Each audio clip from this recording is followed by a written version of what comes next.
અને આ વખતે એવી રીતે જીતાડો કે બીજી વખત એ લોકોને એમ થાય કે હવે કઈ ફોર્મ ભરવાય નથી જવું. આ વારે ઘડીએ આપણને હેરાનગતિ ઉભી થાય કે તો પાછા એ લોકો ખેંચે અને આપણને એમ કહે કે તમે બળજબરી કરો. ગઈકાલે કેટલાક લોકોએ ફોર્મ પાછા ખેંચ્યા. તે મુદ્દે સીએમ ભૂપેન્દ્ર પટેલે નિવેદન આપતા કહ્યું કે જેને પણ ફોર્મ પાછું ખેંચ્યું છે તે કોંગ્રેસના જ માણસ છે અને કોંગ્રેસને ને જ ચાય કરીને આખું બધું આ બધી વસ્તુઓ જે છે તે કરી છે. અમે કોઈ પાછું ફોર્મ ખેંચવા માટે મજબૂર નથી કર્યા અને જેણે ફોર્મ પોતાની મરજીથી પાછું ખેંચ્યું હોય એમાં અમારો શું વાંક. પરંતુ આપણી સામે કેટલાક કાલે વિડીયો આવ્યા છે જે આપ બધા જોયા જ હશે. હું સાઈડમાં પ્લે પણ કરી દઉં એક બે વિડીયો. હવે આ વિડીયોમાં જોતા એવું લાગતું નથી કે કોઈક માણસ ફોર્મ ખેંચવા માટે આમ આખો ટોળાની સાથે જાય અને ટોળા કયા હોય તો કે ભાઈ ભારતીય જનતા પાર્ટીના ટોળા હોય અને કોકને ખેંચીને લઈ જવામાં આવે છે. તમે આ વિડીયો જોજો, હું સાઈડમાં પ્લે કરીશ કે એક મહિલા પોલીસ કર્મચારી છે તે તેને ખેંચીને લઈ જાય છે કે ભાઈ તું પાછું ઉપરના ઓફિસમાં જઈ અને ફોર્મ પાછું લઈ લે.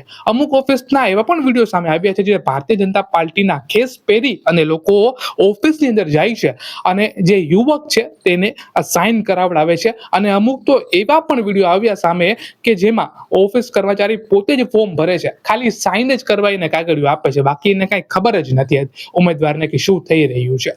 તો આવો સૌથી પહેલા તો જાણીએ કે સીએમ ભૂપેન્દ્ર પટેલે શું કહ્યું. આજે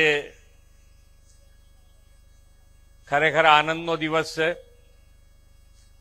આના પહેલાની સભામાં કડીના 28 નગર સેવકો બિનહરીફ થયા. અહીંયા ઊંઝાના 20, 22 અને મહાનગરપાલિકા મહેસાણાના 5 નગર સેવકો બિનહરીફ થયા છે. બધાને ખૂબ ખૂબ અભિનંદન.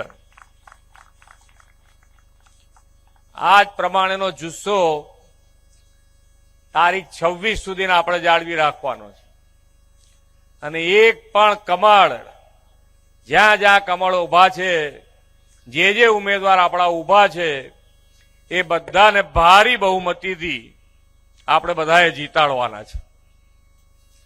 અને આ વખતે એવી રીતે જીતાડો કે બીજી વખત એ લોકોને એમ થાય કે હવે કઈ ફોર્મ ભરવાય નથી જવું.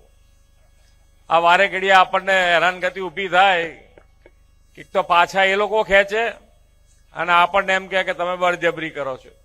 હવે 2-4 જણ હોય તો એને બળજબરી થાય. હવે આની અંદર તો આજે 600 ની ઉપર બિનહરીફ જાહેર થયા છે આપણા ત્યાં આગળ.